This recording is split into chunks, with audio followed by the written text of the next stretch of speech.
तो दोस्तों, स्वागत है आपका अंजार आईएएस जोन में। आज हम डिस्कशन करेंगे पीवाईक्यू एनालिसिस करेंगे, है ना। 2022 के पेपर को 2022 के पेपर को करेंगे, है ना। आइए देखते हैं फर्स्ट क्वेश्चन क्या है ना। फर्स्ट क्वेश्चन क्या है, सेट 1 है GS1 का। त्वरित त्वरित वित्तीयन प्रपत्र रैपिड फाइनेंसिंग इंस्ट्रूमेंट के बारे में पूछा है। और त्वरित ऋण सुविधा निम्नलिखित में से किस एक के द्वारा उधार दिए गए बंदों किससे संबंधित है। ये शब्द किससे संबंधित होता है। जब हम IMF को पढ़ते हैं, इंटरनेशनल मॉनेटरी फंड, तो इससे रिलेटेड होता है। तो एक आंसर क्या हो जाएगा, बी हो जाएगा, है ना। सेकंड देखते हैं क्या पूछा है। भारतीय अर्थव्यवस्था के संदर्भ में निम्नलिखित कथनों पर विचार कीजिए। फर्स्ट ऑप्शन क्या है, अंकित प्रभावी विनिमय दर, है ना। नॉमिनल इफेक्टिव एक्सचेंज रेट के बारे में बात करता है, नीर के बारे में। वृद्धि रुपये की मूल्य वृद्धि को दर्शाता है, बिल्कुल सही है। सेकंड स्टेटमेंट क्या है, रियल इफेक्टिव एक्सचेंज रेट, है ना। वृद्धि व्यापार प्रतिस्पर्धा, है ना, कंपटीशन में सुधार दर्शाता है, तो बिल्कुल नहीं। प्रतिस्पर्धा में क्या होती है, इस सुधार को नहीं दर्शाता, क्योंकि रियल पूछ दिया है। अन्य देशों में मुद्रास्फीति के सापेक्ष घरेलू मुद्रास्फीति में बढ़ने की प्रवृत्ति नीर और रीर के बीच वर्धमान और अपसरण उत्पन्न कर सकते हैं, तो बिल्कुल सही है। 1/3 इज द राइट आंसर हो जाए, सही पूछा है। आइए नेक्स्ट देखते हैं 3 नंबर पे क्या पूछा है ना। भारतीय अर्थव्यवस्था के संदर्भ में निम्नलिखित कथनों पर विचार कीजिए। यदि मुद्रास्फीति अत्यधिक है, यानी इन्फ्लेशन अत्यधिक है, तो भारतीय रिजर्व बैंक यानी RBI संभावित रुपए से सरकारी प्रतिभूतियां खरीद सकता है। भारतीय रिजर्व बैंक से, है ना, सरकारी प्रतिभूति खरीद सकता है। तो इंस्ट्रूमेंट ही नेगेटिव टाइप का दिया गया है ना। सही पूछा। सेकंड देखते हैं क्या है। यदि रुपये का तेजी से मूल्यह्रास हो रहा है, डिप्रिशिएट हो रहा है, तो RBI बाजार में डॉलरों का संभावित रूप से विक्रय करेगा, बिल्कुल। यदि USA या यूरोपीय संघ, यूरोपियन यूनियन, ब्याज दरें गिरती होती है ना, गिरती होती है, तो शब्द गिरी अगर गिरती है ये पूछना है, क्योंकि लिख दिया गिरती होती, तो है ना, ट्रांसलेट करने में मिस्टेक है यहाँ पे। इससे संभावित रूप से RBI की डॉलरों की खरीद प्रेरित हो सकती है, तो बिल्कुल। तो क्या हो जाएगा, थर्ड भी राइट हो जाएगा। आंसर क्या होगा, B is the right answer. आइए फोर्थ नंबर पे क्या देखते हैं। G20 कॉमन फ्रेमवर्क के संदर्भ में निम्नलिखित कथनों पर विचार करना है ना, फोर्थ नंबर का। ये G20 और उसके साथ पेरिस क्लब द्वारा समर्थित पहल है, बिल्कुल। आपको बताना है कि G20 का अभी हाल ही में कहाँ बैठक हुई है ना, किस देश में। यह आधारणीय ऋण वाले निम्न आय देशों को सहायता देने की पहल है, इनिशिएटिव है, बिल्कुल सही है। तो सी इज द राइट आंसर, क्योंकि दोनों सही है, सही पूछा था, तो सी इज द राइट आंसर हो जाएगा। आइए 5वां नंबर पे देखते हैं क्या पूछा है। भारतीय अर्थव्यवस्था के संदर्भ में, है ना, इंडियन इकोनॉमी के संबंध में मुद्रास्फीति, है ना, संकलन, इन्फ्लेशन इंडेक्स बॉन्ड के बारे में पूछा, IIB के बारे में, क्या सही है ना। फर्स्ट स्टेटमेंट क्या है, सरकार IIB के रूप में अपने ऋण ग्रहण पर कूपन दरों को कम कर सकती है, बिल्कुल करती है। जब हम बॉन्ड में पढ़ते हैं ना, तो वहाँ पे ये सारी चीजें चर्चा होती है। IIB निवेशक को मुद्रास्फीति के बारे में अनिश्चितता से सुरक्षा प्रदान करते हैं, बिल्कुल। IIB पर प्राप्त ब्याज और साथ ही पूंजीगत लाभ कर योग्य नहीं होते हैं, तो बिल्कुल होते हैं। यहाँ नहीं पूछा है, तो स्टेटमेंट गलत हो जाएगा। 1 और 2 इसका राइट हो जाएगा। थर्ड 6 नंबर पे देखते हैं क्या पूछा है। भारत में कार्य कर रही विदेश स्वामित्व वाणिज्य फर्म के संबंध में से कौन सा कथन सही है, पूछा है। फर्स्ट स्टेटमेंट क्या है, अपने प्लेटफॉर्मों को बाजार स्थान के रूप में प्रस्तुत करने के अतिरिक्त वे स्वयं अपने माल का विक्रय भी कर सकते हैं, तो बिल्कुल गलत है ना। स्टेटमेंट क्या करके दिया है ना, अपोजिट करके दिया गया है ना, इनवर्स में दिया है। वे अपने प्लेटफॉर्मों पर किस अंश तक बड़े विक्रेताओं को स्वीकार कर सकते हैं या सीमित कर सकते हैं, तो यहाँ पर भी अंश देके गलत कर दिया गया है, तो क्या हो जाएगा, डी द राइट आंसर हो जाएगा।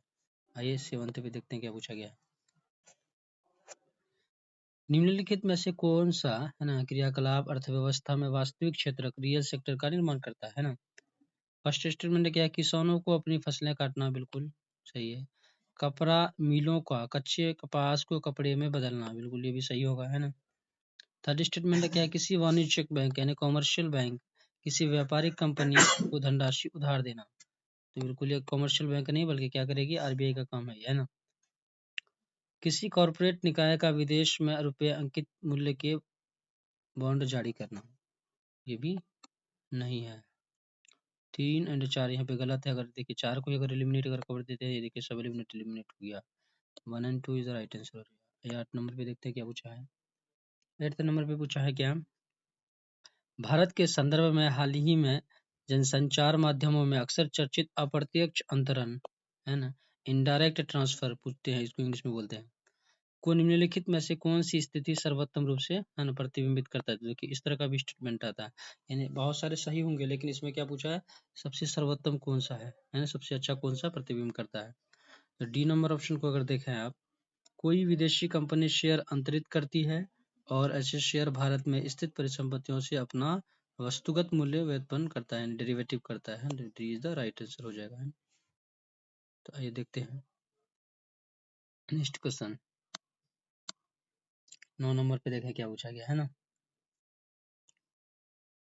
किसी संगठन या कंपनी द्वारा किए गए खर्च के संदर्भ में यानी व्यय के संदर्भ में कौन सा कथन सही है पूछा है ना, तो बताना है सही आपको। नई प्रौद्योगिकी यानी नई टेक्नोलॉजी प्राप्त करना पूंजीगत व्यय है, तो बिल्कुल कैपिटल एक्सपेंडिचर है, ये ऑप्शन सही है। सेकंड स्टेटमेंट क्या दे रहा है, ऋण वित्तन को पूंजीगत व्यय माना जाता है जबकि इक्विटी वित्तन को राजस्व व्यय में माना जाता है। देखिए इक्विटी शेयर हम पढ़ते हैं ना, कैपिटल मार्केट है ना कि राजस्व व्यय, है ना, रेवेन्यू एक्सपेंडिचर ये सब नहीं है। तो डी क्या हो जाएगा, गलत हो जाएगा, यानी अपोजिट करके दिया गया था, ये इज द राइट आंसर हो जाएगा इसका 9th का। 10 नंबर पे देखते हैं क्या पूछा गया है, भारतीय अर्थव्यवस्था इंडियन इकोनॉमी के संदर्भ में यानी विचार करना और सही बताना है। देखिए फर्स्ट स्टेटमेंट क्या है, घरेलू वित्तीय बचत यानी डोमेस्टिक फाइनेंशियल सेविंग का एक भाग सरकारी ऋण ग्रहण के लिए जाता है, तो बिल्कुल सही है। नीलामी में बाजार संबंधित दरों पर जारी दिनांकित प्रतिभूतियां आंतरिक ऋण का एक बड़ा घटक होता है, बिल्कुल होता है। इसका ऑप्शन क्या हो जाएगा, सी इज द राइट आंसर हो जाएगा। जब आप कैपिटल मार्केट है ना और ये मनी मार्केट को जब पढ़ेंगे, है ना, फाइनेंशियल इंस्टीट्यूट में ये आता है, तो वहाँ पर इस सारी चीज़ों की चर्चा होगी। तो ये विषय से संबंधित है, अभी किसी एक चीज़ पर अगर डिटेल से एनालिसिस किया जाए तो काफ़ी लंबा वीडियो बन जाएगा, है ना। आइए देखते हैं 11 नंबर का। 11 नंबर पे क्या पूछा गया है, एनएचएन सान्याल समिति की रिपोर्ट के अनुसरण में न्यायालय की अवमानना अधिनियम 1971 को पारित किया गया था, ये बिल्कुल ये किया गया था। भारत का संविधान उच्चतम न्यायालय ने सुप्रीम कोर्ट और हाई कोर्ट यानी उच्च न्यायालयों को अपनी अवमानना के लिए दंड देने की हेतु शक्ति प्रदान करता है, तो बिल्कुल यहाँ पर है ना, सुप्रीम कोर्ट और हाई कोर्ट के पास ये दोनों दंड देने की शक्ति प्रदान है। थर्ड स्टेटमेंट में क्या दिया देख पढ़ते हैं, भारत का संविधान सिविल अवमानना और आपराधिक अवमानना को परिभाषित करता है।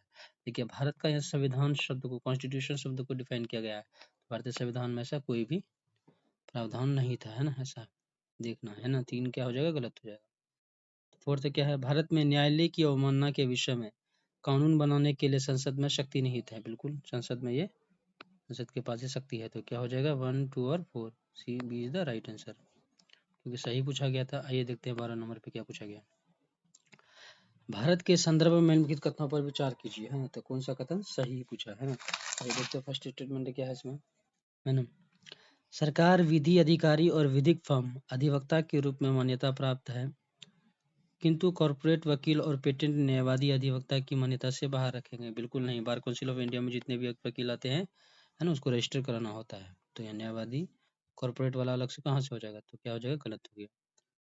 सेकंड स्टेटमेंट क्या है, विधि विशेषज्ञ यानी विधिक परिषदों बार काउंसिलों को विधिक शिक्षा और विधि महाविद्यालय की मान्यता के बारे में नियम अधिकृत करने की शक्ति है, बिल्कुल। जो एलएलबी जो लोग करते हैं, लॉ से संबंधित जो भी कानून है और बार काउंसिल ऑफ इंडिया दोनों की शक्ति है ना, यूजीसी का भी इसके पास शक्ति होता है। तो क्या हो जाएगा, राइट हो जाएगा, है ना। आपको बताना है कि अभी इसके बार काउंसिल ऑफ इंडिया के चेयरमैन कौन है, ठीक है। ये 13 नंबर पे क्या पूछा गया है, किसी संविधान संशोधन विधेयक को भारत के राष्ट्रपति की पूर्व सिफारिश की अपेक्षा होती है, तो बिल्कुल नहीं होती है, राष्ट्रपति जहाँ भी आएगा, है ना। संशोधन विधेयक पूछा है, संविधान संशोधन विधेयक, है ना। सेकंड स्टेटमेंट क्या है, जब कोई संविधान संशोधन विधेयक भारत के राष्ट्रपति के समक्ष प्रस्तुत किया जाता है तो भारत के राष्ट्रपति के लिए यह बाध्यकार है कि वे अपनी अनुमति दें, तो क्या हो जाएगा, ये सही पूछा है, तो सेकंड स्टेटमेंट सही है ना। थर्ड स्टेटमेंट पढ़ते हैं क्या पूछा है, संविधान संशोधन विधेयक, है ना, लोकसभा और राज्यसभा दोनों द्वारा विशेष बहुमत से पारित होना ही चाहिए और इसके लिए संयुक्त बैठक का कोई उपबंध नहीं है। तो बिल्कुल अगर उपबंध पूछता है कि उपबंध है तब गलत हो जाता है, या नहीं शब्द का लगाया गया तो थर्ड क्या हो जाएगा, राइट हो जाएगा। तो 2 and 3 B is the right answer. आइए 14 नंबर पे देखते हैं क्या पूछा गया है ना। 14 नंबर पे देखते हैं क्या पूछा गया है ना। भारत का संविधान मंत्रियों को 4 श्रेणियों अर्थात कैबिनेट मंत्री, स्वतंत्र प्रभार वाले राज्य मंत्री, उप मंत्री में वर्गीकृत करता है। फिर देखिए जहां भी अगर संविधान शब्द की चर्चा है तो वहां गौर से देखिए, तो संविधान में ऐसा कोई भी प्रावधान नहीं है, बिल्कुल है ना। मूल संविधान की बात करता है ना। संविधान में कुछ कुछ बातें ही दिया गया है ना, अगर जो भी रूल बनाना है ना, उसके बाद जो भी कानून बनाने, अगर मान ली कोई अगर कानून आ रहा है ना, अभी पॉल्यूशन का कानून अगर आना है, सरकार को लाना है, तो उसमें जो है ना, जो संशोधन है वो करेंगे, लेकिन लॉ कौन बनाएगा, एडमिनिस्ट्रेटिव बनाएगा, उसके जो संबंधित जो छोटे मोटे है ना, जो एडमिनिस्ट्रेटिव वो लोग तैयार करते हैं ना, कि संविधान में इस तरह की बातें चर्चा होती है ना। तो मूल संविधान में ऐसी कोई भी 4 मंत्रियों की श्रेणी नहीं है, यहाँ पर तो दिया गया है। सेकंड स्टेटमेंट है क्या है, संघ सरकार में मंत्रियों की कुल संख्या प्रधानमंत्री को मिलाकर लोकसभा के कुल सदस्यों के 15% से अधिक नहीं होनी चाहिए। तो ये स्टेटमेंट है, आप बिल्कुल याद कर लें, है ना। तो क्या हो जाएगा, सही हो जाएगा, इज द राइट आंसर हो जाएगा, बार बार आता है ये। 15 नंबर पे देखते हैं क्या पूछा गया। 15 नंबर पे क्या पूछा गया है, निम्नलिखित में से कौन सी लोकसभा की अनन्य शक्ति है ना। तो पहला ऑप्शन क्या है कि आपातकाल की उद्घोषणा का अनुसमर्थन करना। अगर समर्थन देता तो अलग बात है, अनुसमर्थन दे दिया तब भी उसका शक्ति अनन्य शक्ति है ही नहीं आपातकाल की। देखते सेकंड स्टेटमेंट क्या पूछ रहा है, मंत्रिपरिषद के विरुद्ध अविश्वास प्रस्ताव पारित करना। यहाँ लोकसभा में ही अविश्वास प्रस्ताव आता है, तो ये लोकसभा के ही काम है ना, लोकसभा के बारे में पूछा है। तो सेकंड स्टेटमेंट क्या है, सही है। थर्ड स्टेटमेंट देखते हैं क्या पूछा गया। भारत के राष्ट्रपति अब पर महाभियोग चलाना है ना, तो महाभियोग अगर राष्ट्रपति पर चलेगा है ना, दोनों संसद में ही बराबर का यहाँ पे है, तो यहाँ क्या हो जाएगा, थर्ड गलत हो जाएगा, B is the right answer. आइए 16 नंबर पे देखें क्या पूछा है। भारत में दल बदल विरोधी कानून के संदर्भ में किस कथनों पर विचार करें। एंटी डिफेक्शन लॉ के बारे में बात कर रहा है ना, आपको बताना है संविधान के कौन से शेड्यूल में आता है, ठीक है। फर्स्ट स्टेटमेंट देखते हैं क्या है, ये कानून विनिर्दिष्ट करता है कि कोई नाम निर्दिष्ट विधायक सदन में नियुक्त होने के 6 मास के अंदर किसी राजनीतिक दल में शामिल नहीं हो सकता, है ना। तो ये गलत हो जाएगा। यह कानून कोई समय अवधि नहीं देता जिसके अंदर पीठासीन अधिकारी को दल बदल मामला विनिश्चित करना होता है। बिल्कुल यहाँ समय का कोई ये नहीं है, तो B is the right answer, सही पूछा था। आइए देखते हैं 17 नंबर पे क्या पूछा गया है। कथनों पर विचार करना और बताना है, सही है ना, ये पॉलिटी का सवाल है ये सब। भारत का महान्यायवादी यानी सॉलिसिटर जनरल के बारे में बात कर रहा है, और भारत का सॉलिसिटर जनरल ही एक सरकार के एकमात्र अधिकारी हैं जिन्हें भारत की संसद की बैठक में भाग लेने की अनुमति है।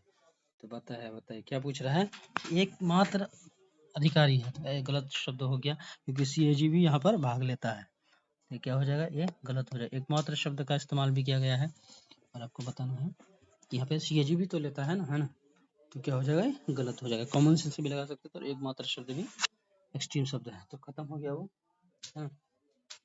आइए नेक्स्ट देखते हैं क्या है, सेकंड स्टेटमेंट ने क्या दिया है।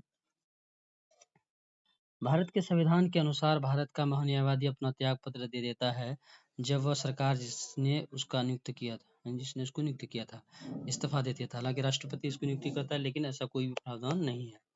संविधान के बारे में चर्चा कर रहा है, तो कोई ऐसा संविधान में कोई प्रावधान नहीं है, तो D is the right answer. 18 number पे देखते हैं क्या पूछा है।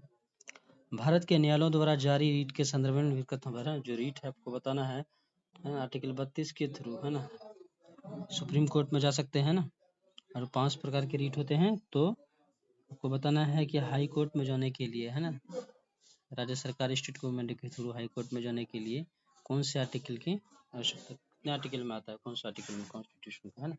आइए फर्स्ट स्टेटमेंट देखते हैं क्या पूछा है। किसी प्राइवेट संगठन के विरुद्ध जब तक कि उसका कोई सार्वजनिक कार्य नहीं सौंपा गया हो परमादेश मेंडमस नहीं होगा, तो बिल्कुल सही है। सार्वजनिक प्राइवेट संगठन के विरुद्ध ये बात पूछा गया। सेकंड स्टेटमेंट क्या है, किसी कंपनी के विरुद्ध भले ही वह कोई सरकारी कंपनी हो परमादेश मेंडमस नहीं होगा, तो बिल्कुल होगा, चाहे प्राइवेट हो या निजी, दोनों पे लागू होता है। उसके बाद ये ऑप्शन गलत हो जाएगा। थर्ड स्टेटमेंट क्या पूछा है, कोई भी लोक परवन व्यक्ति यानी पब्लिक माइंडेड पर्सन अधिकार परीक्षा को वारंटो रीट प्राप्त कर हेतु न्यायालय में समावेदन करने के लिए याची यानी पिटिशनर हो सकता है। तो बिल्कुल हो सकता है ना। 1 और 3 कहाँ पे है, देखिए C is the right answer. Second गलत हो गया कि यहाँ सरकारी की तरह नहीं होगा शब्द का इस्तेमाल किया गया है ना, इसीलिए। ये 19 नंबर पे देखते हैं क्या पूछा है। 19 नंबर सवाल आपको बताना है कि ये किससे संबंधित है। आयुष्मान भारत डिजिटल मिशन से संबंधित है। देखते हैं फर्स्ट स्टेटमेंट क्या है। प्राइवेट अस्पतालों और सरकारी अस्पतालों को इसे अवश्य अपनाना चाहिए। तो यहाँ पे प्राइवेट कर दिया तो गलत हो गया, चूंकि इसका लक्ष्य स्वास्थ्य की सार्वजनीय व्याप्ति है। भारत के हर नागरिक को इसका हिस्सा हो जाना चाहिए। हर नागरिक को पूछा है, तो यहाँ पे शब्द का चयन देखिए किस हिसाब से कर रहा है, तो ये गलत हो गया।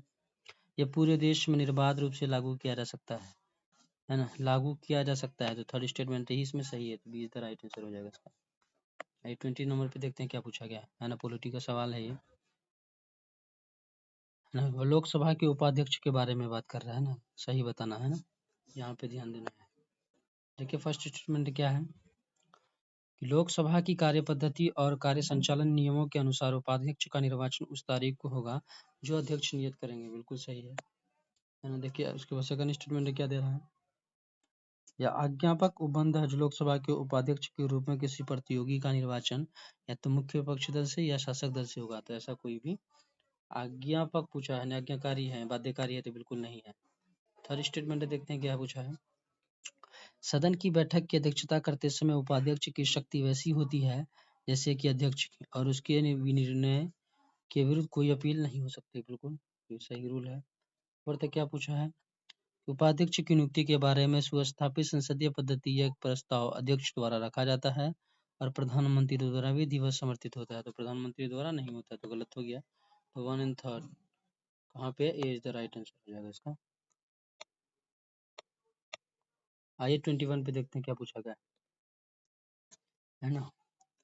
निम्नलिखित फसलों में से कौन सी एक मेथेन नाइट्रस ऑक्साइड दोनों का सर्वाधिक महत्वपूर्ण मनोदभावी स्रोत है ना। पूछा कितने नंबर का, ये 21 का है। तो देखते हैं ये किसके लिए बात कर रहा है, मेथेन के बारे में, नाइट्रस ऑक्साइड, ये धान जैसी फसलों के लिए हो जाएगा है ना। ये 22 के बारे में बताते हैं। 22 में क्या पूछा गया है, कृषि की धान गहनता प्रणाली को कहा जिसमें धान के खेतों का बारी बारी से है ना क्लेदन शिक्षण किया जाता है, तो परिणाम क्या होगा, शुष्कन का परिणाम क्या होगा। बीज की कम आवश्यकता होगी, बिल्कुल सही। मेथेन का कम उत्पादन होगा, बिल्कुल सही है। बिजली की कम खपत होगी, तो D is the right answer हो जाएगा इसका। तीनों स्टेटमेंट क्या था, सही था उसमें है ना। उसके बाद कितना है 23 पे देखते हैं क्या पूछा है कि पश्चिम अफ्रीका की उनकी झीलों में से कौन सी एक सूखकर मरुस्थल में बदल गई है, तो बताना है। तो लेक फागुबीन के बारे में बात कर रहा है ना। लेक विक्टोरिया में तो अभी भी पानी है ना। लेक अगोटा, लेक बोल्टा, ये सब नहीं होगा, लेक फागुबीन, हालांकि उस समय चर्चा में था ये। 24 नंबर पे देखते हैं क्या पूछा गया 24 में। दक्षिण भारत की गंडी कोटा घाटी यानी कैनियन निम्नलिखित नदियों में से किस एक से निर्मित हुई है ना। पूछ रहा है कि कहाँ से ये निर्मित हुई है, तो ये बताना है पेन्नार नदी से हुई है। तो आपको बताना है पेन्नार किसकी सहायक नदी है ना। ये साउथ इंडिया की नदी है, इतना भी आपको बता देते हैं। आपको बताना है किसकी सहायक नदी है, किसकी ट्रिब्यूटरी है ना, कावेरी की या गोदावरी की, किसकी। आइए 25 पे देखते हैं क्या पूछा गया है ना, 25 नंबर पे है ना। 25 नंबर का सवाल क्या है, एक तरफ शिखर है एक तरफ पर्वत है, नामचा पर्वत यह क्या गढ़वाल हिमालय में है, इसका पर्वत गलत हो जाएगा। नंदा देवी कुमाऊं हिमालय में है, बिल्कुल सही है। नोकरेक सिक्किम हिमालय में है, आपको बताना है। तो ये नोकरेक कहाँ पे है, ये मेघालय की तरफ है ना, तो ये गलत हो गया। तो इसका 2 ही ऑप्शन सही है। 26 पे देखते हैं क्या पूछा गया। अक्सर समाचारों में है ना, अक्सर समाचारों में सुनाई देने वाला शब्द लिवेंट मोटे तौर पर निम्नलिखित में से किस क्षेत्र से संगत है, यानी किस क्षेत्र से ये शब्द इस्तेमाल किया जाता है, तो आपको बताना है। ये शब्द इस्तेमाल किया जाता है किसके लिए, पूर्वी भूमध्य सागर के तट के पास का क्षेत्र के बारे में है ना। हालांकि इस स्टेटमेंट में कहीं ना कहीं डाउट है, तो आप एक बार कमेंट करके बताएं जरूर, इस पे फिर से चर्चा करेंगे, है ना। 27 पे देखते हैं क्या पूछा गया है ना। अजरबैजान, किर्गिस्तान, ताजिकिस्तान, तुर्कमेनिस्तान और उज्बेकिस्तान, उनकी सीमाएं अफगानिस्तान के साथ लगती है, बताइए। कैसा सवाल पूछा गया है ना। वर्ल्ड मैप से सवाल पूछा गया है ये, तो इसका आंसर क्या हो जाएगा। इसमें आपको याद रखना है कि किसके साथ बॉर्डर नहीं लगता है अफगानिस्तान का। अफगानिस्तान की सीमा इसके साथ लगती है ना, ये तीनों के साथ, है ना। 1 2 3 होगा, देखिए 1 2 3 4 जहाँ पर है, बी द राइट आंसर हो जाएगा। ऐसा पागल की तरह कर रहा है। I-28 पे देखते हैं क्या पूछा गया है ना। मोनाजाइट दुर्लभ मृदा है, रेयर मृदा है का स्रोत है, तो बिल्कुल सही है। सेकंड स्टेटमेंट क्या है कि मोनाजाइट में थोड़ियम होता है, बिल्कुल होता है। थर्ड स्टेटमेंट है क्या भारत की समस्त तटवर्ती बालुकाओं में मोनाजाइट, समस्त पूछ दिया तो क्या हो जाएगा, गलत हो जाए। क्या भारत का समस्त जो प्राकृतिक कोस्टल एरिया है वहाँ पे मोनाजाइट पड़ता है, बिल्कुल नहीं, ये तो केरल वाली साइड पे पाया जाता है। भारत में केवल सरकारी निकाय ही मोनाजाइट संसाधित या निर्यात कर सकते हैं, तो केवल शब्द है तो क्या हो जाएगा, गलत हो जाएगा, है ना। केवल है तो क्या है, केवल संसाधित या निर्यात कर सकते हैं, तो बिल्कुल सही है। कहीं कहीं देखिए उसमें अगर लॉजिक के हिसाब से देता है तो वो भी देखना है। 1 2 और 4 कहाँ पे, B is the right answer. 29 पे देखते हैं, उत्तरी गोलार्ध में वर्ष का सबसे लंबा दिन और आमतौर पर कब होता है। देखिए यहाँ पे डेट ना देके क्या पूछा है, उसके समय के बारे में पूछा है, तो जून महीने का दूसरा पखवाड़ा में होता है, ये याद रखना है ना। एनसीईआरटी के ज्योग्राफी से सवाल था, है ना। एनसीईआरटी के ज्योग्राफी वाला सेक्शन से, और ये 6 का एनसीईआरटी में दिया हुआ है। 30 नंबर पे देखते हैं क्या पूछा गया है। एक तरफ आर्द्रभूमि है, वेटलैंड्स एरिया है, उसका लेक है, इस तरफ पे उसका स्थान है। होकेरा आर्द्रभूमि क्या पंजाब में है ये, बिल्कुल नहीं, ये कहाँ पे है, जम्मू एंड कश्मीर में है, तो गलत हो जाएगा। रेणुका आर्द्रभूमि हिमाचल प्रदेश में है, तो बिल्कुल सही है ना। रेणुका हमारे क्या कहते हैं, हिमाचल प्रदेश से है ना। इंडियन टीम में एक महिला बॉलर भी है, रेणुका सिंह ठाकुर, ऐसे भी आप यूज कर सकते हैं, है ना। तो क्या हो जाएगी, सफल हो। सेकंड क्या ऑप्शन क्या है, राइट है। थर्ड ऑप्शन क्या है कि रुद्र सागर झील क्या त्रिपुरा में है, बिल्कुल सही है। उसके बाद फोर्थ क्या पूछा है कि सस्थमा कोटा झील क्या तमिलनाडु में है, बिल्कुल नहीं, केरल में है ना, ये केरला में है, ये गलत हो जाएगा। तो 2 और 3 यहाँ पे सही, तो 2 ही युग में, यहाँ पे युग में पूछा पेयर के हिसाब से कितने सही सम्मिलित है, तो B is the right answer. अगर गलत भी पूछता है तो बी ही आंसर होता, बताइए, है ना, क्योंकि 2 गलत है 2 सही है ना। इस तरह का ऑप्शन बहुत ही खतरनाक होते हैं, है ना। जहाँ पे अगर पेयर, अगर इसमें से अगर इस तरह से देते तो आप एलिमिनेट भी कर सकते हैं। अगर यहाँ आपको एक ऑप्शन या 2 ऑप्शन अगर मालूम है तो आप एलिमिनेट कर लीजिए, लेकिन इसमें आपको चारों तरह का जानकारी होना जरूरी है ना। ये देखते हैं 31 पे क्या पूछा है, आरोग्य सेतु, कोविन, डिजिलॉकर, दीक्षा उपयुक्त में से कौन से ओपन सोर्स डिजिटल प्लेटफॉर्म पर बनाए गए हैं, है ना। ये कितने व्यवहारिक चीजों से सवाल पूछे जा रहे हैं, तो बताए आरोग्य सेतु, कोविन, डिजिटल लॉकर और दीक्षा, तो D is the right answer, चारों सही है। 32 पे देखते हैं क्या पूछा गया है। 32 नंबर पे, वेब 3.0 प्रौद्योगिकी से एंड टेक्नोलॉजी से व्यक्ति अपने स्वयं के आंकड़ों पर नियंत्रण कर सकते हैं, बिल्कुल सही है। वेब 3.0 संसार में ब्लॉकचेन आधारित सामाजिक नेटवर्क हो सकते हैं, बिल्कुल हो सकते हैं। वेब 3.0 किसी निगम द्वारा नहीं, निगम मतलब कॉरपोरेट द्वारा परिचालित और ऑपरेशन होने की बजाय प्रक्रियाओं द्वारा यानी अभियोजक द्वारा सामूहिक रूप से परिचालित किया जा सकता है, तो बिल्कुल सही, D is the right answer हो जाएगा। ये नेक्स्ट देखते हैं ना। 33 नंबर पे देखें क्या पूछा गया है ना। इस नंबर पे देखते हैं क्या पूछा गया है कि सॉफ्टवेयर सेवा के रूप में, है ना, विचार करना है, कौन सा कथन सही है, ये पूछा गया। तो फर्स्ट स्टेटमेंट क्या है कि अंतरा पृष्ठ में अपनी आवश्यकता अनुसार सास के बारे में पूछा है ना। सॉफ्टवेयर एज ए सर्विस के बारे में पूछा है। निर्धारित आंकड़ों के क्षेत्र में बदलाव कर सकते हैं, बिल्कुल, यानी ये उस समय के करंट अफेयर का सवाल है, तो ये भी सही है, ये भी स्टेटमेंट सही है, तो क्या हो जाएगा, D is the right answer हो जाएगा। आप देखिए जो क्या कहते हैं, जो बेसिक से सवाल जो पूछे गए हैं, है ना, स्टैटिक पर्सन से उस पर ज्यादातर ध्यान दिया जाए, है ना। करंट अफेयर इस साल के 2026 को जिसको भी देना है, जनवरी से लेके 2025 और 2026 तक के लिए कवर करना है ना। 34 पे देखते हैं क्या पूछा गया 34 नंबर पे, निम्नलिखित कथनों में से कौन सा एक जनसंचार माध्यमों में बहुचर्चित, प्रभावी कक्षीय बमबारी प्रणाली के आधारभूत विचार को सर्वोत्तम रूप से प्रतिबिंबित करता है। तो क्या हो जाएगा, कोई मिसाइल पृथ्वी के पारित किसी स्थिर कक्ष यानी स्थिर कक्ष में स्थापित किया जाता है और वो पृथ्वी पर किसी लक्ष्य के ऊपर कक्ष को त्यागता है, तो सी द राइट आंसर हो जाएगा। 35 नंबर पे देखते हैं क्या पूछा गया। क्यूबिट शब्द का उल्लेख निम्न में से किसी एक प्रसंग में होता है, यानी किसके लिए होता है, तो ये क्वांटम संगणन के लिए होता है, फिजिक्स का सवाल है ये। 36 पे देखते हैं क्या पूछा गया है। ये भी टेक्नोलॉजी का सवाल है, संचार प्रौद्योगिकी के बारे में पूछा है, यानी कम्युनिकेशन टेक्नोलॉजी के बारे में पूछा है ना। कौन सी कथन लघु मानी जाती है, इसके सवाल के बारे में दिया गया है इससे संबंधित। इसका तीनों ऑप्शन क्या है, सही है, D is the right answer हो जाएगा। 37 पे देखते हैं क्या पूछा गया है। जैव परत बायोफिल मानव ऊतकों के भीतर चिकित्सीय अंतरूपों पर बन सकती है, बिल्कुल। जैव परत खाद्य पदार्थ खाद्य प्रसंस्करण सतहों पर बन सकती है, बिल्कुल। जैव परत प्रतिजैविक प्रतिरोध दर्शा सकती है, बिल्कुल। एंटीबायोटिक के बारे में पूछा गया है जैव परत के बारे में, तो D is the right answer होगा इसका। 38 पे देखते हैं क्या पूछा गया है ना। 38 नंबर पे अगर हम बात करें, देखते हैं प्रजैविक यानी प्रोबोबायोटिक्स के संदर्भ कथा पर विचार करना है। 38 में क्या है कि प्रजैविक जीवाणु यीस्ट दोनों के बने होते हैं, बिल्कुल सही है, दोनों के बने होते हैं।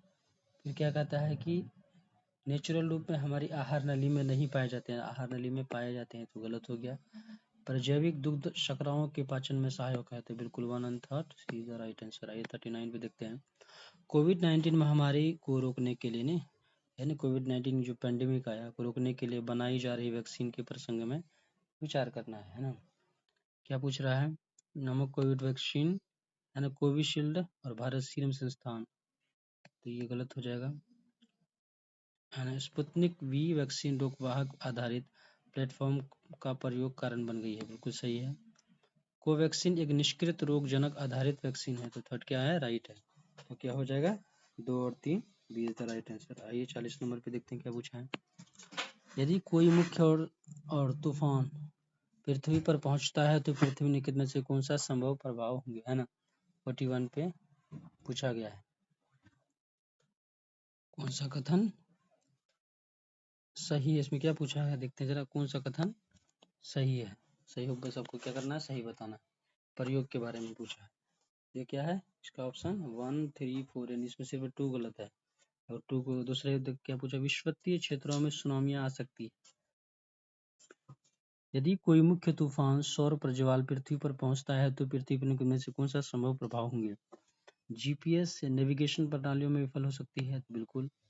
विषुवतीय क्षेत्रों में सुनामी आ सकती है, विषुवतीय क्षेत्रों में सुनामी आ सकती है, तो ये गलत ऑप्शन है ना। इस मतलब इस तरह से यहाँ के बारे में पूछा है, इससे ध्यान देना। बिजली ग्रिड क्षतिग्रस्त हो सकता है, बिल्कुल होगा। पृथ्वी के आंतरिक हिस्से पर तीव्र ध्रुवीय ज्योतियों घटित हो सकती है। ग्रहों के अधिकांश हिस्से पर ऐसी संभावना होगी। उपग्रहों जो सैटेलाइट्स होते हैं विक्षुभित हो सकते हैं, बिल्कुल। तो ये सारे होंगे, ये भी होंगे। ध्रुवीय क्षेत्रों के ऊपर उड़ते हुए वायुयान का लघु तरंगी रेडियो संचार बाधित हो सकता है। तो 2 को एलिमिनेट कीजिए, तो ये भी एलिमिनेट हो गया आपका, ये भी एलिमिनेट हो गया, ये भी एलिमिनेट हो गया, है ना। तो सी इज द राइट आंसर, है ना। आइए उसके बाद 41 पे देखते हैं क्या पूछा गया। 41 पे देखते हैं क्या पूछा गया है। जलवायु कार्रवाई ट्रैकर क्लाइमेट एक्शन ट्रैकर जो विभिन्न देशों के उत्सर्जन अपचयन के लिए दिए गए हैं वचनों की निगरानी करता है, तो क्या संबंधित सही है, अनुसंधान संगठनों के गठबंधन द्वारा निर्मित डेटाबेस, तो ए इज द राइट आंसर हो जाएगा, है ना। 42 पे देखते हैं क्या पूछा गया है। 42 नंबर पे अगर बात करें तो जलवायु समूह, है ना, तो इसका अंतर गैर सरकारी लघुगठन है, तो बिल्कुल सही है। तो इसका आंसर क्या हो जाएगा, 20 द राइट आंसर हो जाएगा। 1 3 और 4 है ना, तो इसका गलत है, इसका 5 भी गलत है। आइए 4th नंबर पे देखते हैं 43 में क्या पूछा गया है ना। 43 नंबर पे, है ना। 43 नंबर पे पूछा गया, यदि वर्षावन और उष्णकटिबंधीय वन पृथ्वी के फेफड़े हैं तो निश्चित ही आर्द्रभूमि इसके गुर्दे की तरह काम करती है। तो बताना है कि कौन सा रूप सबसे सही अच्छा वर्णन करता है। तो जलीय पादप भारी धातुओं और पोषकों के आधिक्य मतलब सरप्लस को अवशोषित कर लेते हैं, तो D is the right answer. आई 44 में देखते हैं क्या पूछा गया। WHO से सवाल है ना 44 नंबर पे अगर हम बात करें तो क्या पूछा है कि WHO की वायु गुणवत्ता के संदर्भ में निम्नलिखित कथनों पर विचार करना है। PM10 फेफड़े के अवरोध का वेधन कर रक्त प्रवाह को प्रवेश कर रोक सकता है, तो बिल्कुल सही है। ओजोन मौसम के दौरान प्रतिकूल प्रभाव डालता है, बिल्कुल ये भी सही है। ये वाला ऑप्शन क्या आपका गलत है, तो 1 इसमें पूरा गलत है, तो 2, 3 और 4 सही है। B is the right, C is the right answer. आप अगर एलिमिनेट करिए तो ऐसे भी एलिमिनेट हो सकता है ना। आइए नेक्स्ट देखते हैं। 45 पे क्या पूछा गया, 45 नंबर पे। कभी कभी समाचारों में उल्लेखित गुच्छी के संदर्भ में निम्नलिखित कथनों पर विचार कीजिए। यह कवक है, तो बिल्कुल सही है। ये कुछ हिमालय वन क्षेत्रों में उगती है, बिल्कुल। उत्तर पूर्वी भारत के हिमालय की तलहटी में इसकी वाणिज्यिक रूप से खेती की जाती है, तो 1 एंड 3 इसमें सही है। तो क्या है, 2 और 3 सही है, तो कवक वाला ऑप्शन गलत है, तो क्या हो जाएगा, D is the right answer. 46 पे देखते हैं क्या, 46 नंबर पे। पॉली एथिलीन ट्रेफ्लेट के बारे में पूछा है, जिसका हमारे दैनिक जीवन में बहुत व्यापक उपयोग है। कौन सा कथन सही है, ये पूछा गया। फर्स्ट स्टेटमेंट क्या है, इसके तंतुओं को उन और कपास के तंतुओं के साथ उनके गुणधर्मों को प्रबलित करने हेतु सम्मिश्रण किया जाता है, तो बिल्कुल सही है। सेकंड स्टेटमेंट इसमें क्या पूछा है, तो गलत हो जाएगा, क्योंकि मादक पेय पदार्थ पूछ लिया गया है। थर्ड क्या है कि इससे बनी बोतलों का पुनः चक्रण रिसाइकलिंग कर उससे अन्य उत्पाद बनाए जा सकते हैं, बिल्कुल। ये देखिए यहाँ ग्रीस हाउस का इसका प्रयोग कर गया, तो गलत हो जाएगा। यहाँ ऑप्शन है ना क्या, अगर देखिए 1 और 3 कहाँ पे है, ए इज द राइट आंसर हो जाएगा, सही पूछा है। 47 पे देखें क्या पूछा गया, 44 नंबर पे। निम्नलिखित में से कौन सा पक्षी नहीं है, यानी पक्षी यानी पूछा है, इसमें कौन सा पक्षी नहीं है आपको बताना है। तो देखिए यहाँ जो गोल्डन महासीर लिखा है, पता है एक मछली का नाम है, ये मछली का नाम ही गोल्डन महासीर है ना। इंडियन नाइटजार ये पक्षी का नाम है ना। स्पिनुबल ये भी पक्षी का नाम है, और व्हाइट आइबिस बिल्कुल पक्षी का नाम है। ये वाला किसका नाम है, एक फिश का नाम है ना। तो ए इज द राइट आंसर हो जाएगा 47 का। आइए 48 का देखें क्या है, 48 नंबर पे पूछा गया है। निम्नलिखित में से कौन सा नाइट्रोजन यौगीकरण का पादप है, तो कौन है इसमें, ए ऑप्शन क्या है आपका, ये नहीं है ना।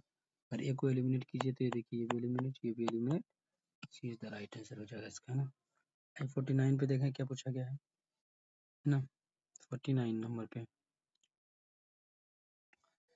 निम्नलिखित स्थितियों में से किस एक में जैव शिल्प प्रौद्योगिकी बायो रॉक टेक्नोलॉजी के बात कर रहा है ना। तो क्या हो जाएगा, क्षतिग्रस्त प्रवाल भित्तियां जो कोरल रीफ्स होते हैं हमारे समुद्र के पास, जो छोटी छोटी होती हैं, है ना, जिसको छोटी छोटी मछलियां खाती है, तो कोरल रीफ्स। आपको बताना है कि सबसे बड़ी जो दुनिया में कोरल रीफ्स की जो है, कोरल रीफ्स कहाँ पाई जाती है, किस कॉन्टिनेंट में, और आपको कमेंट करके बताना है। आइए 50 नंबर पे देखते हैं क्या पूछा गया है ना। मियावाकी पद्धति की किसके लिए विख्यात है, जो मियावाकी पद्धति है किसके लिए विख्यात है, आपको बताना है ना। तो ये शहरी क्षेत्रों में लघु वनों का सृजन, जब हम क्या बड़े बड़े जैसे मुंबई या बेंगलुरु या कहीं पर भी चले जाएं, है ना, शहर के ऊपर में, घर के ऊपर में जो छोटे छोटे गार्डन के रूप में जो पौधे लगाते हैं, तो ये कौन लाए थे, ये कहाँ से थे, जापान से संबंधित, ये मियावाकी पद्धति इसको बोलते हैं, है ना। तो उससे क्या है, कार्बन का अवशोषण होता है। आइए 51 नंबर पे देखते हैं क्या पूछा गया है। भारत सरकार अधिनियम 1919 में प्रांतीय सरकार कार्य आरक्षित क्षेत्र, है ना, कि विषय के अंतर्गत बांटे गए क्षेत्र के बारे में पूछा। आरक्षित विषय माने गए थे कौन कौन से, न्याय प्रशासन माना गया था, बिल्कुल सही है ना। तो क्या हो जाएगा, ए राइट। स्थानीय स्वशासन नहीं है इसमें, है ना, 2 क्या हो जाएगा आपका, गलत हो जाएगा। और 2 को एलिमिनेट कीजिए तो ये भी एलिमिनेट हो गया, ये भी एलिमिनेट हो गया, ये भी एलिमिनेट हो गया। 1 3 4 इज द राइट आंसर, है ना। भू राजस्व को दिया गया था, पुलिस भी दिया गया था। 52 में देखते हैं, मध्यकालीन भारत में शब्द फनम किसको निर्दिष्ट करता है, यानी फनम शब्द किससे संबंधित है, तो ये सिक्के से संबंधित है, क्योंकि है ना, मेडाइवल हिस्ट्री का सवाल है ना, मेडाइवल हिस्ट्री का ये। 53 पे देखते हैं क्या पूछा गया, 53 नंबर पे। निम्नलिखित स्वतंत्रता सेनानियों पर विचार कीजिए, उपयुक्त में से कौन गदर पार्टी के साथ एक्टिव रूप से जुड़े हुए थे, सक्रिय रूप से पूछा गया। तो इसमें से अगर जोगेश चंद्र भट्टी, बारिंद्र कुमार घोष नहीं होगा, तो रास बिहारी बोस था, 3 इज द राइट हो जाएगा, D is the right answer.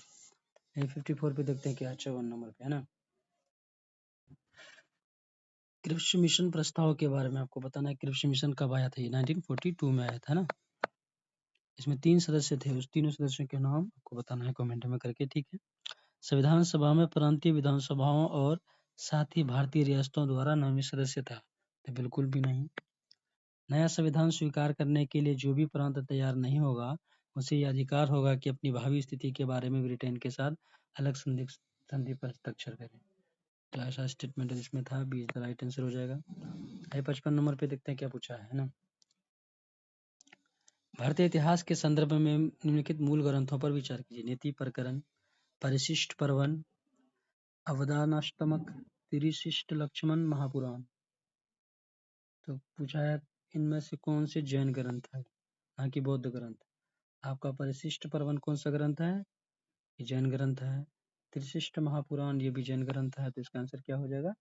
2 और 4 है ना। ये सारे कौन बौद्ध ग्रंथ है, ये भी बौद्ध ग्रंथ। 56 में देखते हैं 56 नंबर पे क्या पूछा गया है। भारतीय इतिहास के संदर्भ में निम्नलिखित कथनों पर विचार करना है। एक तरफ ऐतिहासिक व्यक्ति है, दूसरी तरफ उसके बारे में पूछा है किस रूप में ये जाने जाते हैं। आर्यदेव के जैन विद्वान थे? नहीं, ये कौन सा विद्वान है? ये बौद्ध विद्वान है ना। तो ये क्या हो जाएगा? गलत हो जाएगा। दिगनाग के बारे में पूछा, क्या बौद्ध विद्वान है? बिल्कुल सही है। फिर पूछा नाथ मुनि वैष्णव विद्वान है? तो ये भी सही हो गया है। देखिए कौन सा सही सुमेलित युगम पूछा है ना, युग्म। तो क्या हो जाएगा इसमें? कितने सही है? सी इज द राइट आंसर, 2 सही है ना। आइए 57 पे देखते हैं क्या पूछा गया। 57 नंबर पे भारतीय इतिहास के संदर्भ में निम्नलिखित कथनों पर विचार करना है। भारत पर पहला मंगोल आक्रमण जलालुद्दीन खिलजी के राज्यकाल में हुआ? तो बिल्कुल नहीं। अलाउद्दीन खिलजी के राज्यकाल में एक मंगोल आक्रमण दिल्ली तक आ पहुंचा, उस शहर पर घेरा डाल दिया? बिल्कुल। मोहम्मद बिन तुगलक मंगोलों से अपने राज्य के कुछ उत्तर पश्चिमी भाग अस्थायी रूप से हार गया था? बिल्कुल नहीं। इसका आंसर क्या है? 2 B is the right answer है ना। 58 पे देखते हैं क्या पूछा है। भारतीय इतिहास के संदर्भ में निम्नलिखित में से कौन सा कुल्हा दौरान कहलाते हैं? तो कुल्हा दौरान के बारे में पूछा है, किसको कहा जाता था? कितने नंबर का है ये? 58 नंबर का है, आपको बताना है। तो ये सैयद को कहता है। तो आपको बताना है कि सैयद वंश का टाइमलाइन बताना है। ये मेटावल हिस्ट्री का सवाल है ना। ये 59 पे देखते हैं। भारतीय इतिहास के संदर्भ में निम्नलिखित कथनों पर विचार करना है, कौन सा कथन सही है बताना है ना। फर्स्ट क्या है? डच लोगों ने पूर्वी तटीय क्षेत्रों में गजपति शासक द्वारा प्रदान की गई जमीनों पर अपनी फैक्ट्रियां और गोदाम स्थापित की थी, है ना। तो ये गलत हो जाएगा। गोलकुंडा के लिए अगर देता तो सही हो जाता है ना। अल्फांसो द अबूबकर ने बीजापुर सुल्तान से गोवा को छीन लिया था? बिल्कुल सही ये बात है, 1510 ईस्वी में, है ना, छीन लिया था। अंग्रेज ईस्ट इंडिया कंपनी ने मद्रास में विजयनगर साम्राज्य के एक प्रतिनिधि के से पट्टे ली गई जमीन के एक प्लॉट पर फैक्ट्री स्थापित की थी? बिल्कुल ये सही है। 2 और 3 B is the right answer इसका हो जाएगा। ये 7 नंबर पे देखते हैं क्या पूछा गया। कोटली के अर्थशास्त्र के अनुसार कौन से कथन सही है? न्यायिक दंड के परिणाम स्वरूप कोई व्यक्ति दास हो सकता था? बिल्कुल नहीं, गलत है। सेकंड स्टेटमेंट क्या है? स्त्री दास अपने मालिक की, है ना। ये बहुत ही डीपली सवाल पूछा गया है। पुत्र जनन पर कानूनी तौर पर मुक्त हो जाती थी? बिल्कुल सही है। यदि स्त्री दास का मालिक उस स्त्री से पैदा हुए पुत्र का पिता हो, तो उस पुत्र के मालिक का पुत्र होने का कानूनी हक मिलता था? बिल्कुल सही है। तो है ना, ये कोटले के अर्थशास्त्र के बहुत अंदर से सवाल पूछा गया है ना। तो ये जिसका भी ऑप्शनल पेपर है PSIR, वो इसको जरूर सोल्व किया होगा, है ना। 2 और 3 B is the right answer होगा। ये है ना 61 पे देखते हैं क्या पूछा गया। यूएस फेडरल रिजर्व की सख्त मुद्रा नीति पूंजी पलायन की ओर ले जा सकती है? बिल्कुल सही है ना। पूंजी पलायन वर्तमान विदेशी वाणिज्यिक ऋण ग्रहण एक्सटर्नल कॉमर्शियल बोरोइंग ECB वाली फर्मों के ब्याज दर लागत को बढ़ा सकती है? तो 2 सही है ना। उसके बाद क्या है? थर्ड स्टेटमेंट, घरेलू मुद्रा का अवमूल्यन से संबंध मुद्रा जोखिम को घटाता है? तो डोमेस्टिक करेंसी से कोई मतलब नहीं। 1 और 2 इज द राइट आंसर हो जाएगा इसका, है ना। 62 नंबर पे देखते हैं क्या पूछा गया है। निम्नलिखित राज्यों पर विचार कीजिए। आंध्र प्रदेश, केरल, हिमाचल प्रदेश, त्रिपुरा। उपयुक्त निम्नलिखित में से कितने आमतौर पर चाय उत्पादक राज्य के रूप में जाने जाते हैं, है ना। बताना। आंध्र प्रदेश है, केरला, हिमाचल प्रदेश और इसमें आंध्र प्रदेश अगर आप देखिए तो कौन सा है? ईस्टर्न घाट में है। तो केरला होगा, हिमाचल प्रदेश होगा और त्रिपुरा भी होगा। इसमें तीनों राज्य सही होंगे, चौथा गलत हो जाएगा। 63 नंबर पे देखते हैं। अब ऐसे भी एलिमिनेट कर सकते हैं ना। भारत में साख क्षमता निर्धारण एजेंसी क्रेडिट रेटिंग एजेंसी के बारे में पूछा है। भारतीय रिजर्व बैंक के द्वारा विनियमित होता है। ये सेबी के द्वारा होता है ना कि आरबीआई के द्वारा। आपको याद रखना है। फिर क्या है कि आईसीआरए नाम से जानी जाने वाली क्षमता निर्धारण है ना, एजेंसी एक पब्लिक लिमिटेड कंपनी है, बिल्कुल है। थर्ड स्टेटमेंट क्या है, ब्रिक वर्क रेटिंग एक भारतीय साख क्षमता निर्धारण एजेंसी है, बिल्कुल सही है। 2 और 3 B is the right answer. आइए 64 नंबर पे देखते हैं क्या पूछा गया है ना। बैंक बोर्ड ब्यूरो कथन से कौन सा कथन सही है? आरबीआई का गवर्नर बीबी का चेयरमैन होता है, तो बिल्कुल नहीं, सिर्फ आरबीआई का ही चेयरमैन होता है ना। ट्रिपल बी के बारे में पूछा है कि सार्वजनिक क्षेत्र को क्षेत्रक बैंकों के अध्यक्षों का चयन के लिए संस्तुति करता है, तो बिल्कुल सही है। असल में इसका ये कार्य है। ट्रिपल बी सार्वजनिक क्षेत्रक बैंकों को कार्यनीति और पूंजीवर्धन योजनाओं को विकसित करने में मदद करता है, तो बिल्कुल सही है। 2 एंड 3 कहाँ पे है? B is the right answer हो जाएगा इसका। ये 65 पे देखते हैं क्या पूछा गया, 65 नंबर पे है ना। चूंकि बॉन्ड को इक्विटी के लिए बदलने का विकल्प परिवर्तनीय बॉन्ड अपेक्षाकृत कम ब्याज दर भुगतान करते हैं, बिल्कुल सही है। इक्विटी के लिए बदलने का विकल्प बॉन्ड धारक को बढ़ती हुई उपभोक्ता कीमतों से संलग्नता की मात्रा प्रदान करता है, बिल्कुल सही है। सी इज द राइट आंसर हो जाएगा। आइए 66 नंबर पे देखते हैं क्या पूछा गया है ना। एशियाई अवसंरचना निवेश bank, Asian infrastructure development investment bank के बारे में पूछ रहा है। इनका सदस्य पूछा है, तो इसका सदस्य है भारत के बारे में पूछा है। उसके बाद पूछा मिसाइल टेक्नोलॉजी कंट्रोल रिजीम, इसका भी सदस्य है भारत है ना। 66 में पूछा गया। उसके बाद फिर क्या शंघाई एससीओ के बारे में पूछा, कोऑपरेशन ऑर्गेनाइजेशन का भी संगत, D is the right answer हो जाएगा। 67 पे देखते हैं क्या पूछा गया 67 नंबर पे। 67 के बारे में, हाल के वर्षों में वियतनाम विश्व में सबसे तेजी से बढ़ती हुई अर्थव्यवस्थाओं में से एक रहा है। हाल के वर्षों में पूछा गया है। ये कितने नंबर का सवाल है? 67 का। ये राइट है ना? वियतनाम का नेतृत्व बहुदलीय राजनीतिक दल प्रणाली के द्वारा होता है। बिल्कुल वहाँ क्या है, इस तरह का व्यवस्था नहीं है, बहुदलीय व्यवस्था नहीं है। आप वियतनाम के बारे में अगर पढ़ते हैं तो एक बार जरूर बताइए कि हो ची मिन्ह कौन था, है ना।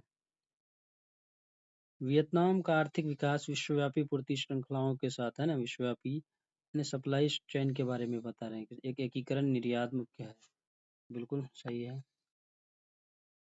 4 नंबर पे क्या पूछ रहा है, लंबे समय से वियतनाम की निम्न श्रम लागतों और स्थिर विनिमय दरों ने वैश्विक निर्माताओं को आकर्षित किया है, बिल्कुल सही है। 5वां क्या है, भारतीय ने हिंद प्रशांत क्षेत्र है ने इंडो पैसिफिक एरिया रीजन का सर्वाधिक उत्पादक ई सेवा सेक्टर वियतनाम में है। ये एक्सट्रीम शब्द है तो गलत हो जाएगा। 1 3 4 कहाँ पे है? सी द राइट आंसर है ना। 68 नंबर पे देखते हैं क्या पूछा गया है 68 पे।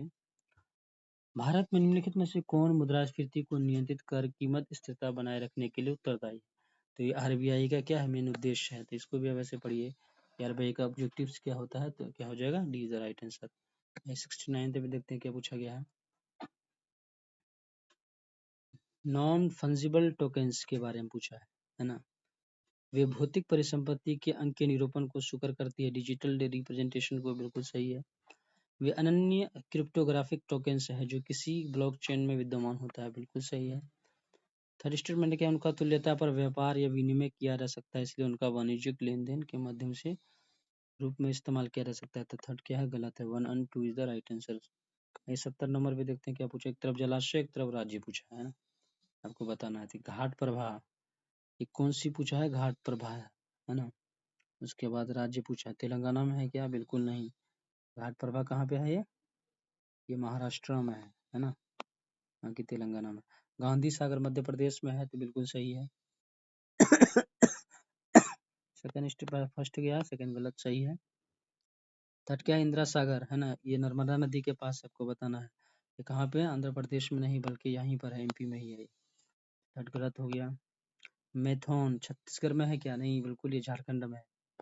कहाँ पे है ये? झारखंड में है ना, ये आपका झारखंड में है। ये भी गलत हो गया। तो क्या ऑप्शन इसका सही है? 2 ही सही है, एक क्यूब में सही हो जाएगा। ए द राइट आंसर।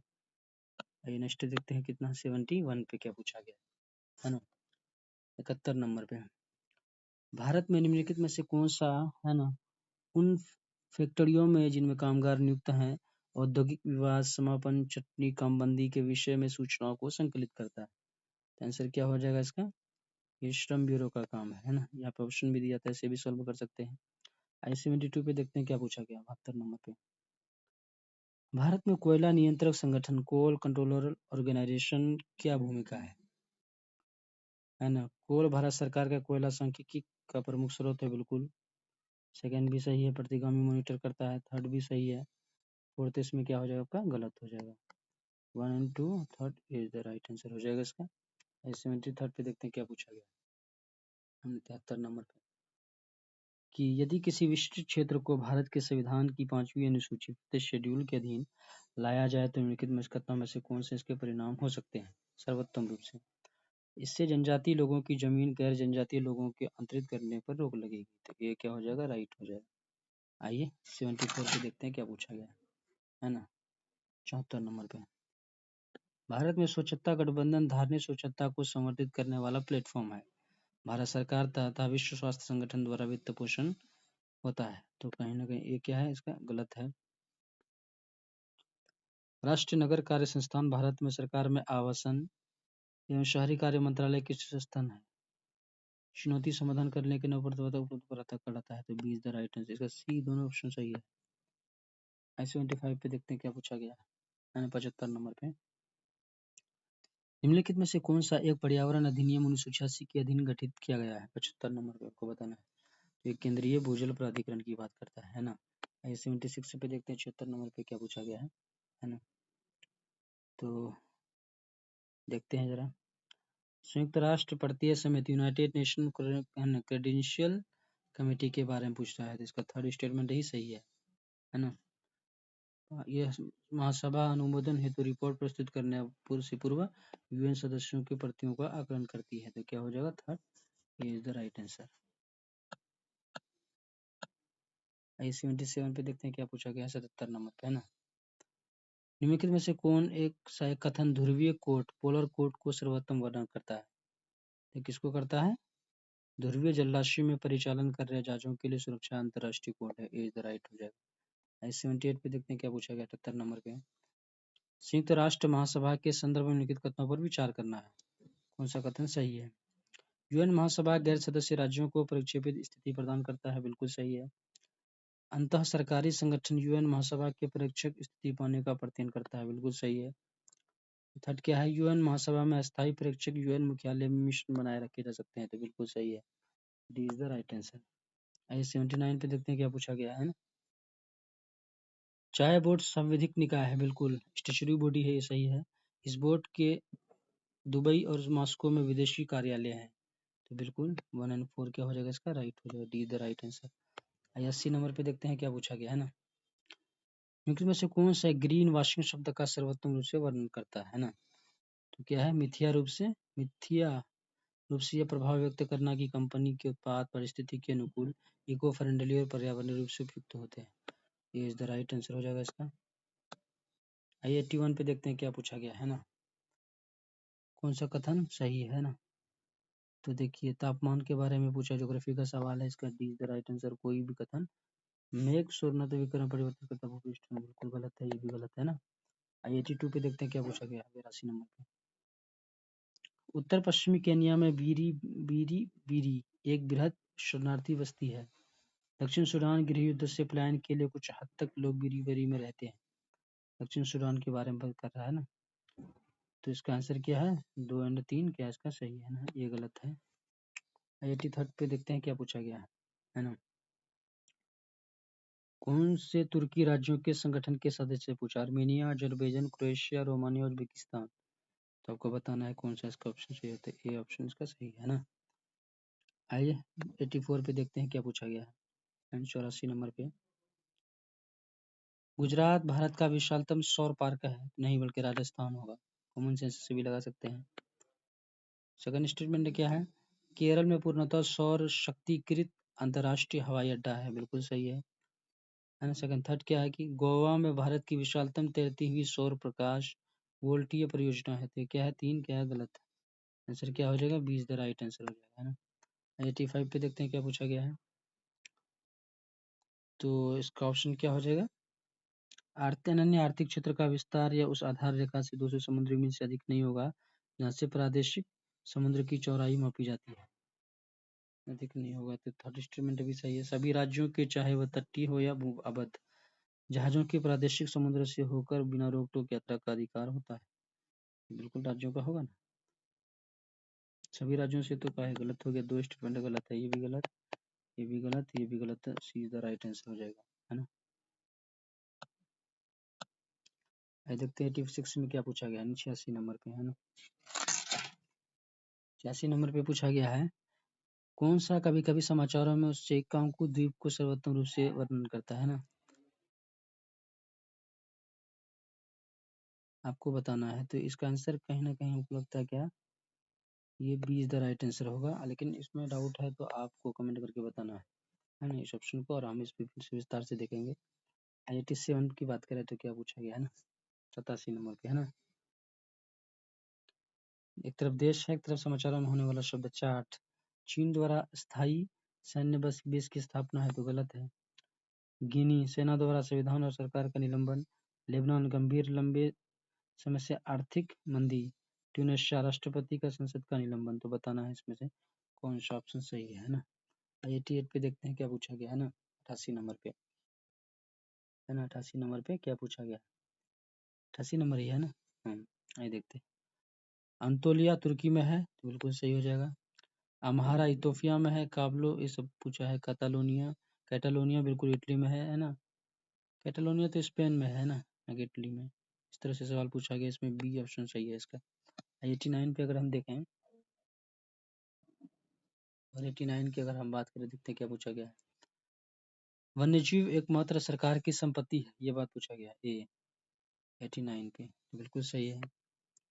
जब किसी वन्यजीव को संरक्षित घोषित किया जाता है तो चाहे संरक्षित क्षेत्र में हो या उससे बाहर, समान संरक्षण का हकदार है। तो बिल्कुल सही है।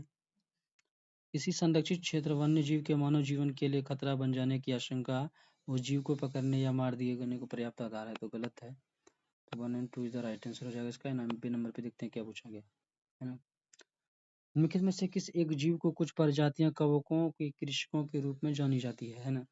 ये चींटी की बात कर रहा है ना। I91 की अगर हम देखें तो क्या पूछा गया है।